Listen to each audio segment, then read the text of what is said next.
4, Yankee Bravo. You have 4 and 4 in attendance, lower load, closing on radio contact. Port. Whether it be out on a freezing winter's evening next to the River Severn,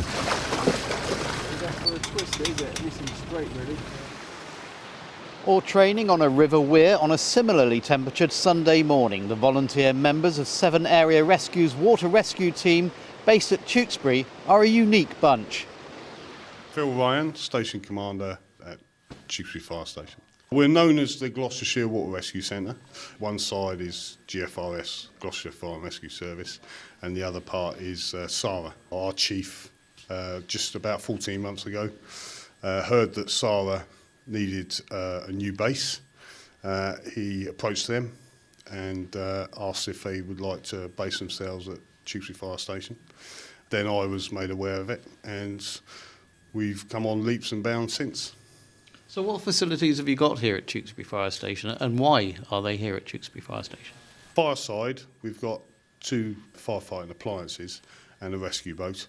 And because we were trained swift water rescue and had a boat, this is just a natural place for SARA to be based, really. Tom Keeling, I'm Station Manager at Severn Area Rescue Association, or SARA, based here in Tewkesbury at Gloucestershire Water Rescue Centre. Works incredibly well.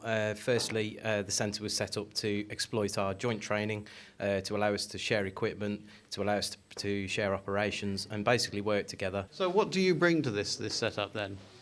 In terms of physical assets, we bring 2 boats, 2 Land Rovers, 15 trained crew, 5 support staff, 2 trainees and some people who help out in the background as well. They bring with them the capability to respond to water emergencies and land search emergencies across this area and outside of this area.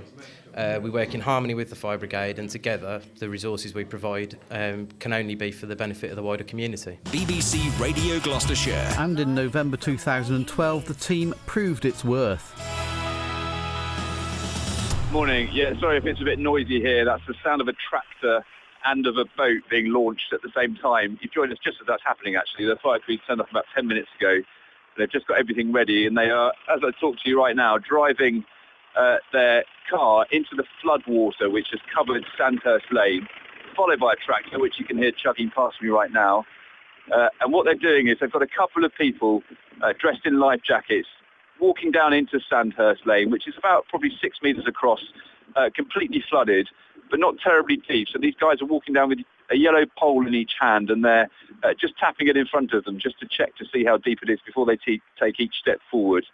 They've gone about, let's say, 15 metres down Sandhurst Lane, still a very long way from the family that they want to reach, who are about half a mile down here. We can't actually see their cottage. It's round an S-bend at the end here. Already? Okay, here we go. And its work was recognised by the team winning a top award. Crew, port turn! Are we ready? Ready! Turn! Every year, the UK's fire service meets to practice and develop its rescue skills with both conferences and competitions. And in 2012, a 3-man team from Tewkesbury were crowned the best water rescue team in the country. What I'll do now is I'm going to slow down, okay? Here we go. Off the power. Ben Peachy, part of the Severn Area Rescue Association in Tewkesbury. Now, you were part of a team that made Tewkesbury Water Rescue the best in the country. It was a very, very tough competition, and then you got other teams that have got more than one team in that have actually been training quite a lot, because it was myself, obviously, and 2 firefighters. And of course, we only get to train now and again, and to actually win it, it was quite an achievement, to be quite. Well, with that small amount of training you get with the other firefighters and also with the Severn Area Rescue, just for the water skills, how do you find the time? Quite hard. I mean, so I train the occasional Thursday, but every Sunday, and then when I leave here on a Sunday, I have to go and do an 8-hour shift at work as well. So it is quite hard fitting work around this. I think there's some people all over the UK a bit miffed that a team made up of a joint organisation, half of which is charitable volunteers, is beaten full-time paid professionals. Tom Keeling, SARA's station manager at Tewkesbury again. We're not ashamed to say that, actually. We're immensely proud of our guys who went there and achieved that. It shows that with a little bit of effort and a little bit of hard work, you can actually do some amazing things, and we're going to win it next year. I'm sure of that.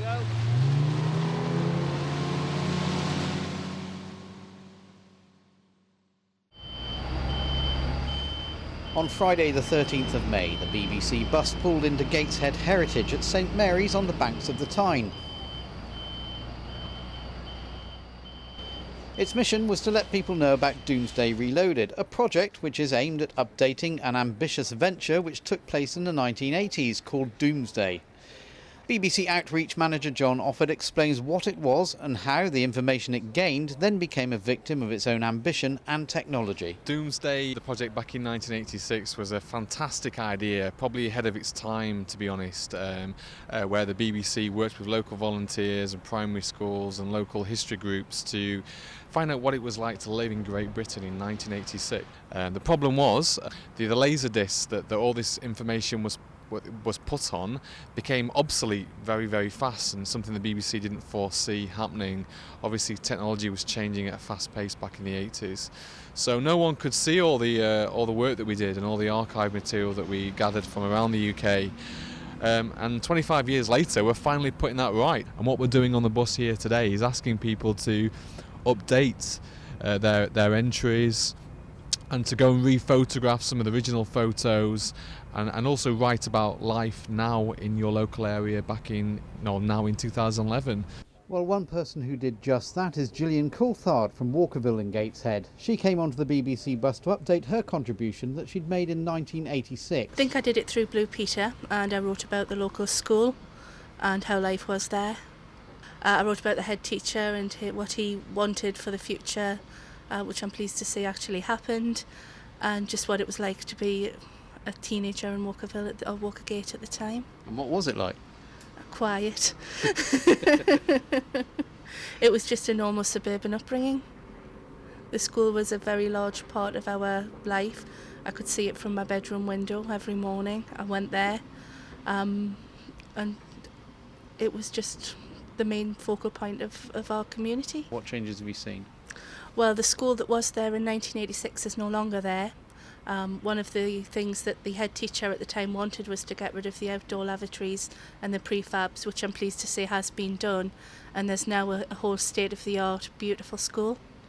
But unfortunately all the old history is not really there anymore, because you don't see the beautiful windows or the beautiful building. It's all very, very modern. And other people visiting Gateshead Heritage at St Mary's also remember a lot of changes, no matter how old or young they are. When I was little, things like being out in the parks, there wasn't as many amenities for us as kids, and now when I've got a little one, there's loads more activities to do and there's a lot more going on really.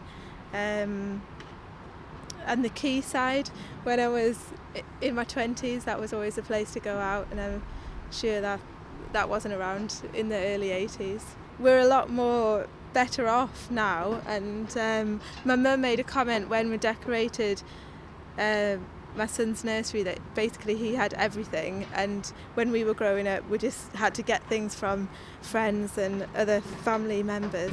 Most people would probably say the ease of use of computers and things like that. Certainly when you're using computers you don't have to sort of toddle off into the middle of Newcastle. I hate waiting in queues. I just go and do a lot of my shopping online.